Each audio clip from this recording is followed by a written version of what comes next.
Hello दोस्तों, मैं मोहम्मद जाकिर हुसैन आप सभी का आपके अपने हिस्टोपीडिया चैनल पर स्वागत करता हूं। पिछले लेक्चर में हमने देखा था कि भारत में जो यूरोपीय कंपनी आई थी या यूरोपीय आए थे उनका क्रम क्या था। ठीक है, और सबसे आखिरी में जो भारत आने वाले यूरोपीय थे वो थे फ्रांसीसी। ठीक, आज हम इन्हीं के बारे में चर्चा करेंगे। चलिए इनके बारे में देखते हैं। जो भारत में सबसे आखिरी में यूरोपीय शक्ति आई थी वो थी फ्रांसीसी। ये सबसे लास्ट में आए थे और इनका आने का क्रम था भारत में 5वां। ठीक है, फ्रांस के सबसे प्रभावशाली व्यक्ति रिचलू, हेनरी और कोलबर्ट, इन तीनों को लगा कि भारत के साथ व्यापार होना चाहिए और इन्होंने पूर्वी व्यापार का महत्व महसूस किया। इसके बाद में वहाँ के जो सम्राट थे लुई 14, फ्रांस के सम्राट लुई 14 थे, इनके मंत्री थे कोलबर्ट।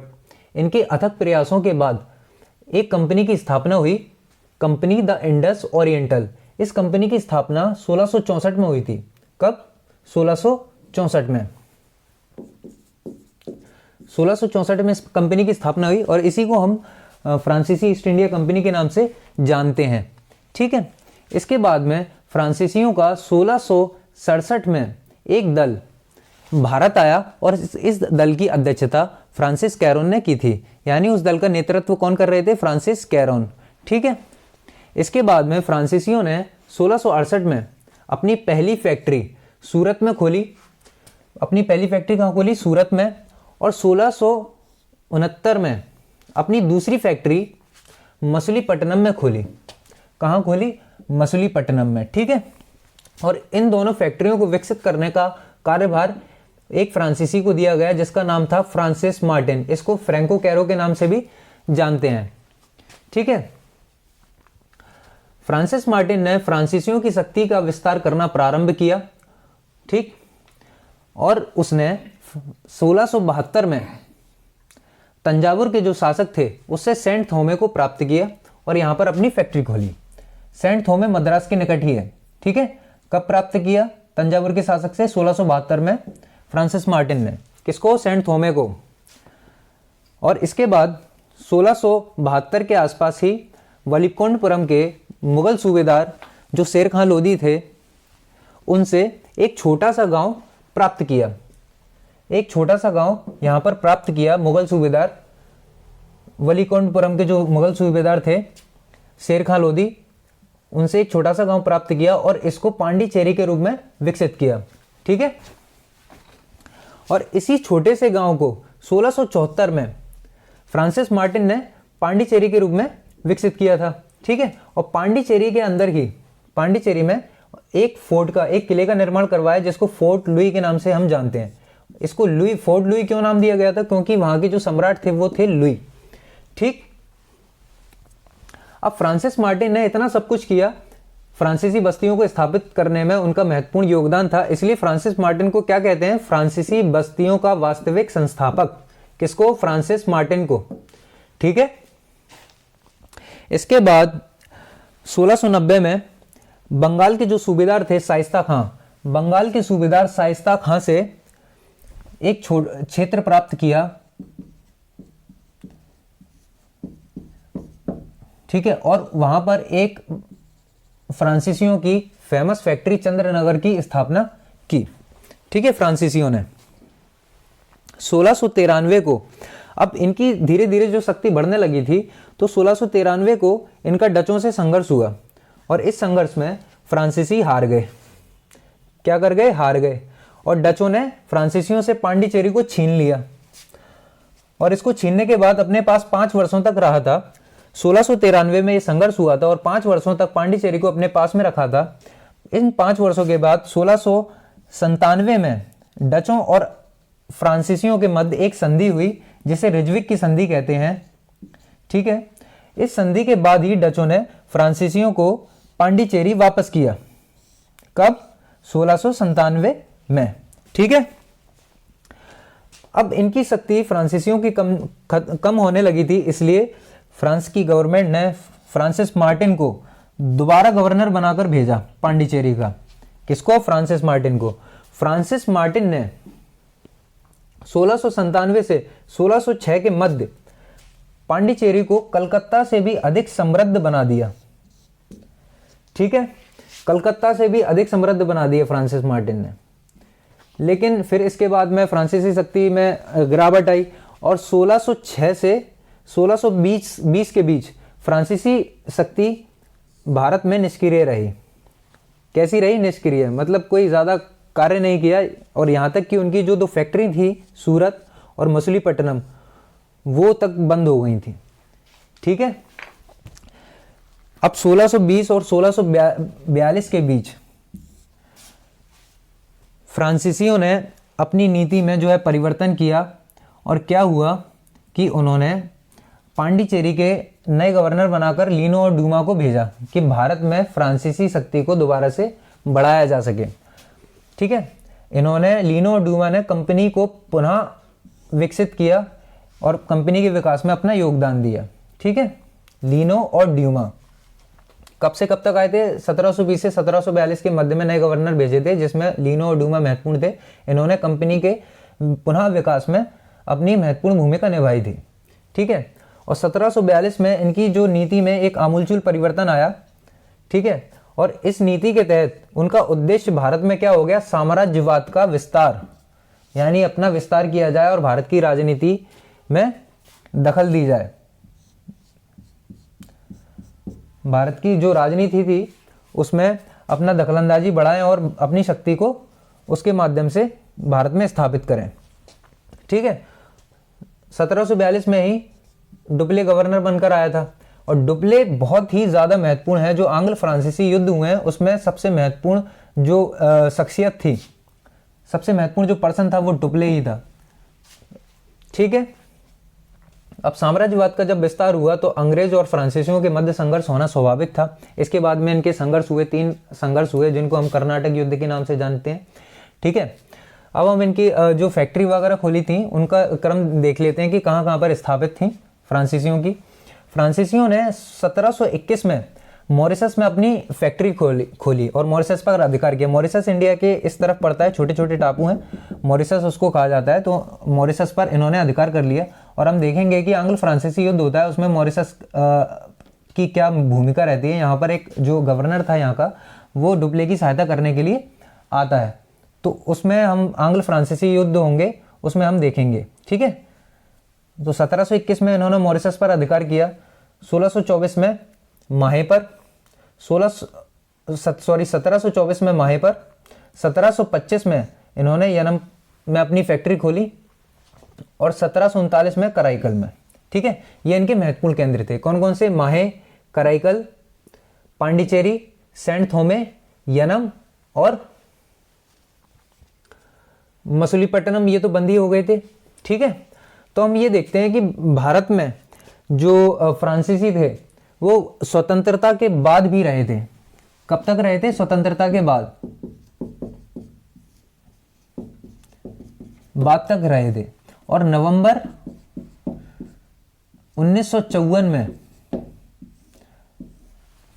फ्रांस की सरकार ने अपनी सदाशय का परिचय देते हुए जो माहे, कराईकल, पांडिचेरी और यनम भारत की सरकार को सौंप दिए थे। मतलब स्वतंत्रता के बाद तक यनम, माहे, कराईकल और पांडिचेरी फ्रांसीसियों के अधिकार में रहे थे और उनके ये उपनिवेश थे। ठीक है। ये फैक्ट भी आप याद रखना कि नवंबर 1754 में फ्रांस की सरकार ने जो माहे, कराईकल, पांडिचेरी और यनम, ये आप देख लें एक बार, यनम, माहे, कराईकल और पांडिचेरी, ये स्वतंत्रता के बाद भी फ्रांसीसियों के पास रहे थे और फ्रांस की सरकार ने नवंबर 1954 में इनको भारत की सरकार को वापस कर दिए थे। ठीक है।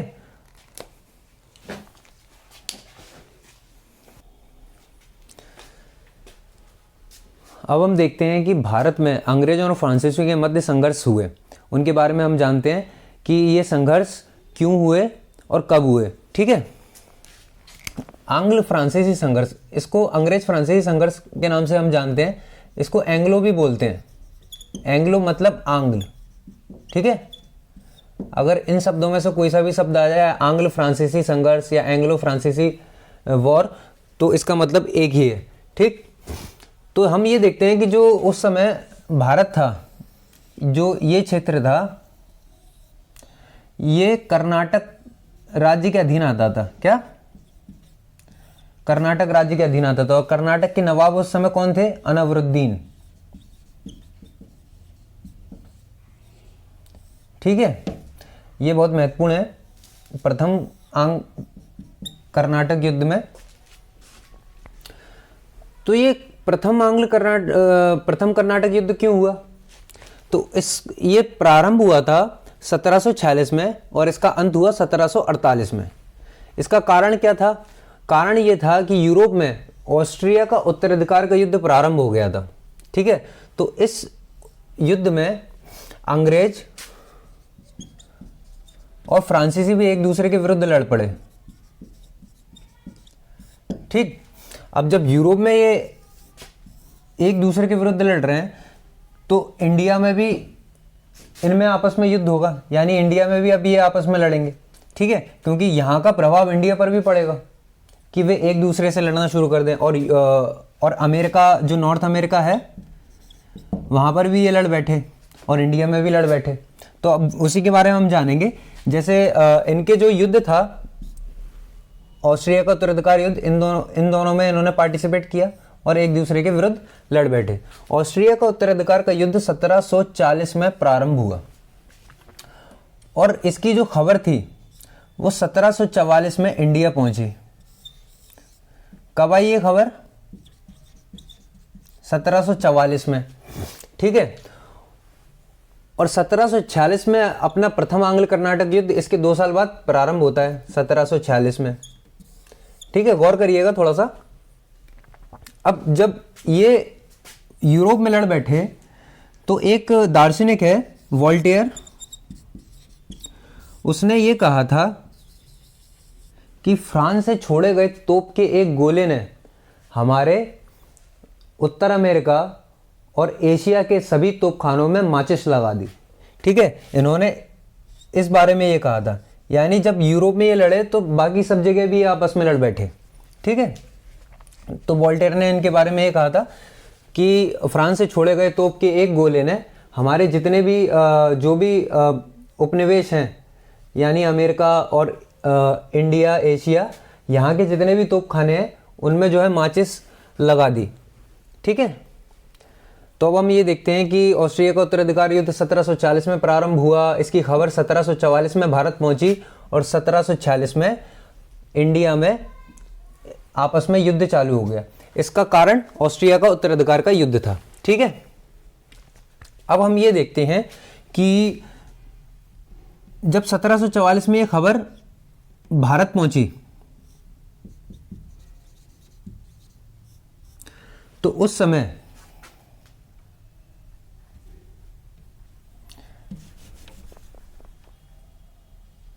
मद्रास का गवर्नर कौन था? Nicholas Morse. ठीक है, और पांडिचेरी का गवर्नर कौन था? ड्यूप्ले।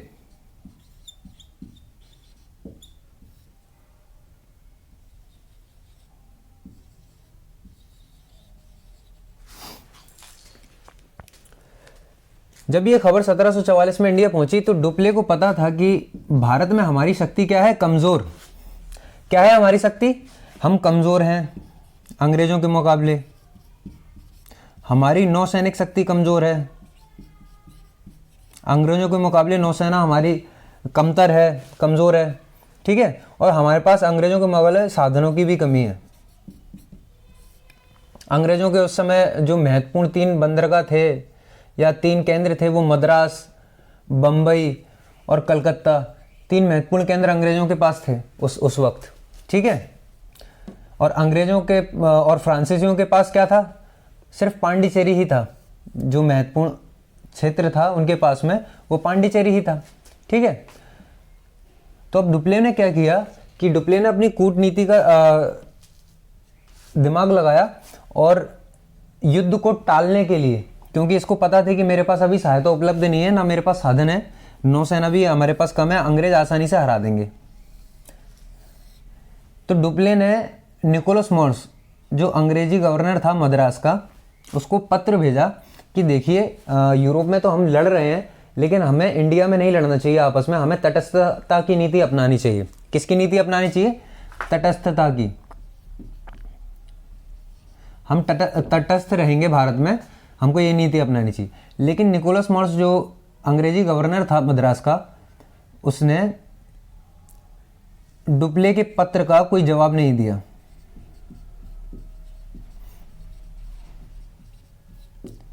पत्र का कोई जवाब नहीं दिया। क्यों? क्योंकि निकोलस मॉर्स को पता थी कि हमारे पास एक अंग्रेजी सहायता आ रही है, मद्रास में सहायता आ रही है, तो उसको पता थी कि ये आ जाएगी तो हम आराम से फ्रांसीसियों को हरा देंगे, कोई मसला नहीं है, ठीक है। लेकिन डुप्ले बहुत ही समझदार और दूर की सोच रखने वाला व्यक्ति था। डुप्ले ने क्या किया, जो कर्नाटक का नवाब था अनावरुद्दीन,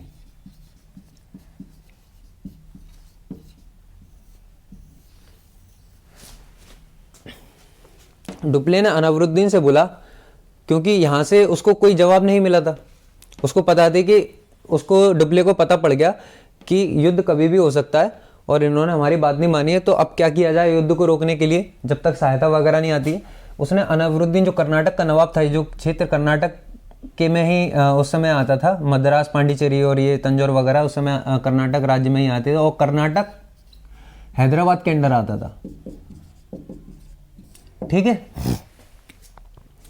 तो डुप्ले ने अनावरुद्दीन से बोला, देखो ये आपके क्षेत्र में हमारे जो केंद्र हैं, तो ये आपकी जिम्मेदारी है कि हम आपके क्षेत्र में कोई युद्ध ना हो, कोई लड़ाई ना हो, तो आप अंग्रेजों को समझा दीजिए कि आपके क्षेत्र में लड़े ना, ठीक है।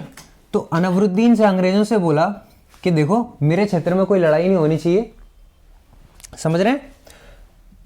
अनावरुद्दीन ने अंग्रेजों से बोला मेरे क्षेत्र में कोई भी लड़ाई नहीं होनी चाहिए।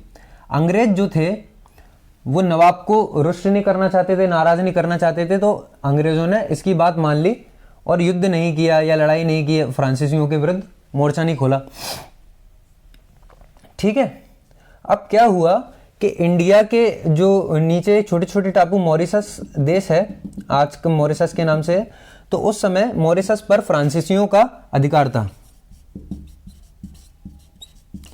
और यहाँ का जो गवर्नर था वो था ला बोर्डोने। ला बोर्डोने कौन था? ला बोर्डोने। डुप्ले ने इससे सहायता मांगी और ये सहायता करने के लिए पांडिचेरी आ पहुंचा, यानी ला बोर्डोने की सहायता पांडिचेरी आ पहुंची। तो डुप्ले और ला बोर्डोने ने दोनों ने मिलकर मद्रास पर धावा बोल दिया और मद्रास को अपने कब्जे में ले लिया। क्या किया? डुप्ले और ला बोर्डोने ने मद्रास पर कब्जा कर लिया, ठीक है, ध्यान से समझो, मद्रास पर कब्जा कर लिया ला बोर्डोने और डुप्ले ने, ठीक है। अब क्या हुआ कि मद्रास पर इन्होंने कब्जा तो कर लिया, लेकिन जो ला बोर्डोने था वो मद्रास को अपने कब्जे में नहीं रखना चाहता था। वो चाहता था कि अंग्रेजों से संधि करके इनको वापस दे दिया जाए मद्रास, ठीक है, मद्रास को अपने अधिकार में रखने के पक्ष में नहीं था। तो ला बोर्डोने ने क्या किया कि मद्रास अंग्रेजों को सौंपकर और अंग्रेजों से 4 लाख पौंड की रिश्वत लेकर वापस आ गया। कहां? मॉरिशस। कहां आ गया? मॉरिशस वापस आ गया। अब इस बात पर डुप्ले को बहुत ही गुस्सा आया। अब उसने क्या किया डुप्ले ने कि दोबारा से मद्रास पर हमला बोला और दोबारा से मद्रास को अपने कब्जे में ले लिया, ला बोर्डोने के जाने के बाद भी, ठीक है। अब डुप्ले ने मद्रास को अपने कब्जे में ले लिया। तो क्या हुआ था, अंग्रेजों ने बोला अनावरुद्दीन से कि आपने बोला था कि कोई लड़ाई नहीं होनी चाहिए, इस वजह से हम शांत बैठे रहे, और ये आपके क्षेत्र में क्या हो रहा है, देखो इन्होंने हमारे क्षेत्र पर कब्जा कर लिया। लेकिन अनावरुद्दीन ने कोई जवाब नहीं दिया, कोई प्रतिक्रिया नहीं दी इस बात पर, ठीक है। इतना सब कुछ होने के बाद भी डुप्ले ने इतना पूरा ड्रामा रचा और सब कुछ करने के बाद भी उसका कुछ नहीं किया अनवरुद्दीन ने। तो ये शिकायत अंग्रेज़ों ने अनवरुद्दीन से की। तो अनवरुद्दीन से क्या किया था डुप्ले ने, ये बोल दिया था कि हम मद्रास पर कब्जा करके आपको दे देंगे मद्रास। देख रहे हो कितना समझदार इंसान है डुप्ले, कितना दूर की सोच रखने वाला इंसान है। मतलब उसके पास ना उस समय साधन थे, ना सेना थी अच्छी, फिर भी उसने अंग्रेजों को धूल चटा दी कितनी समझदारी से। उसका साथी भी छोड़कर चला गया, तब भी उसने मद्रास पर कब्जा कर लिया। कितना साहस था उसमें। और डुप्ले ने इसको भी फंसा के रखा अनवरुद्दीन को कि हम तुमको मद्रास दे देंगे, पहले हम मद्रास पे कब्जा कर लेते हैं, अंग्रेजों को धूल चटा देते हैं, फिर देखते हैं। ठीक है। तो इस वजह से अंग्रेजों ने जब शिकायत की तो अनवरुद्दीन ने कुछ नहीं बोला। अब क्या हुआ कि जब मद्रास पर डुप्ले का कब्जा था, फ्रांसीसियों का कब्जा था, तो अनवरुद्दीन ने बोला कि देखो डुप्ले, तुमने जो मुझसे बोला था कि मद्रास को कब्जे में लेने के बाद आप मद्रास मुझे सौंप दोगे, कर्नाटक के नवाब ने बोला अनवरुद्दीन ने। लेकिन डुप्ले ने कह दिया कि पागल हो रहे हो क्या, ये फालतू की खैरात हम आपको देंगे इतनी मेहनत से लेने के बाद। अनवरुद्दीन को इस पर बहुत गुस्सा आया और उसने अपने पुत्र महफूज खां को ये एक भारी भरकम सेना के साथ में भेज दिया। कहां पर? सेंट थोमे में। ठीक है। सेंट थोमे में एक जगह है अडियार, यहां बता। तो अब अनवरुद्दीन और डुप्ले के मध्य एक युद्ध हुआ जिसे अडियार का युद्ध या सेंट थोमे का युद्ध के नाम से भी जानते हैं। ठीक है। अब आप कभी नहीं भूलोगे कि अडियार और सेंट थोमे क्या हैं, लोगों को याद नहीं रहता। ये मद्रास के नीचे मैंने पहले बताया था कि सेंट थोमे की लोकेशन मद्रास के जस्ट नीचे है, ये भी फ्रांसीसी केंद्र था। ठीक है। तो इन दोनों के मध्य, अनवरुद्दीन और डुप्ले के मध्य सेंट थोमे या अडियार का युद्ध हुआ। बहुत महत्वपूर्ण है ये। इस युद्ध में डुप्ले ने अनवरुद्दीन की भारी भरकम सेना को अब मात्र कुछ अपने 2-3 हजार सैनिकों से बहुत बुरी तरीके से हरा दिया। ठीक है। अब इसको हराने के बाद डुप्ले की ख्याति बहुत बढ़ गई, डुप्ले का बहुत नाम हो गया कि भाई डुप्ले ने बहुत अच्छा काम किया है। और फ्रांसीसियों की भारत में ताकत बढ़ी और अंग्रेजों का जो था ताकत कम हुई, यानी अंग्रेजों की बेइज्जती हो गई इस मामले में और फ्रांसीसियों की ताकत बढ़ी इस युद्ध के बाद। ठीक है। अब जब ये सब कुछ चल ही रहा था तो यूरोप में 1748 में फ्रांसीसी और अंग्रेजों के मध्य एक संधि हुई जिसे एक्स-ला-सालेब की संधि कहते हैं। अंग्रेजों और फ्रांसीसियों के मध्य कौन सी संधि हुई? एक्स-ला-सालेब की संधि कब हुई? 1748 में। 1748 में ये संधि हुई, एक्स-ला-सालेब की संधि। ठीक है, याद रखना, एक्स-ला-सालेब की संधि 1748 में अंग्रेजों और फ्रांसीसियों के मध्य यूरोप में हुई। और उस संधि का प्रभाव ये रहा कि भारत में भी इन्होंने युद्ध करना प्रारंभ कर दिए, बंद कर दिए। जो युद्ध आपस में ये कर रहे थे, आपस में लड़ रहे थे, ये लड़ना बंद कर दिया। और इस संधि के बाद अंग्रेजों को भारत में मद्रास प्राप्त हुआ। ठीक है। मद्रास पर किसने कब्जा कर रखा था? फ्रांसीसियों ने। और फ्रांसीसियों को क्या मिला इस संधि के बाद? जो उत्तर अमेरिका है वहां पे एक जगह है लुइसबर्ग।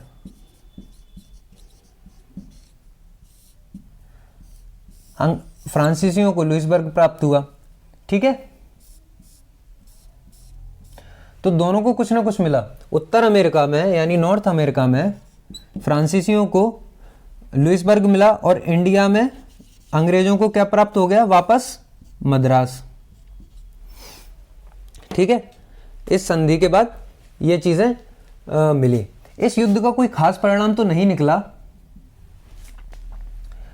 मद्रास अंग्रेजों के पास ही रहा, पांडिचेरी फ्रांसीसियों के पास रही। ठीक है, कोई खास अंतर नहीं आया। लेकिन एक बहुत महत्वपूर्ण अंतर आया जिसने भारत की दशा और दशा को बात के लिए बदल दिया। ठीक है, एक अंग्रेज़ों और फ्रांसीसियों के लिए दिमाग में उनकी ये आ गई कि भाई हाँ, जो भारत के राजा हैं वो सब ऐसे ही हैं, लुल टाइप के हैं। तो भारतीय राजाओं की जो कमज़ोरी निकल कर बाहर आई। पहले अंग्रेज डरते थे भारतीय राजाओं से लड़ने में कि भाई अगर इन्होंने हमारे ऊपर आक्रमण कर दिया या कुछ ज़्यादा हमला कर दिया तो हमारी जो है हालत ख़राब हो जाएगी। लेकिन इस युद्ध के बाद में इनके हौसले बुलंद हो गए, जिसके बाद से धीरे धीरे अंग्रेजों ने भारत में अपने पांव जमाना शुरू किए और बंगाल को अपने कब्जे में लेने के बाद पूरे इंडिया पर अपना अधिकार कर लिया। तो यहीं से ये रास्ता खुला था, यहीं से पता पड़ी थी जब डुप्ले ने अडियार या सेंट थोमे के युद्ध में अनवरुद्दीन को हराया था, कर्नाटक के नवाब को। तो वहीं से पता पड़ गया था कि भारतीय राजा भले ही सेना शक्ति में ज़्यादा हों, लेकिन हमारी कुशल सेना के आगे, जो हमारी डिसिप्लिन आर्मी है, उसके आगे ये इनकी बड़ी से बड़ी सेना नहीं टिक सकती। तो भारतीय राजाओं की कमजोरी प्रकट हो गई।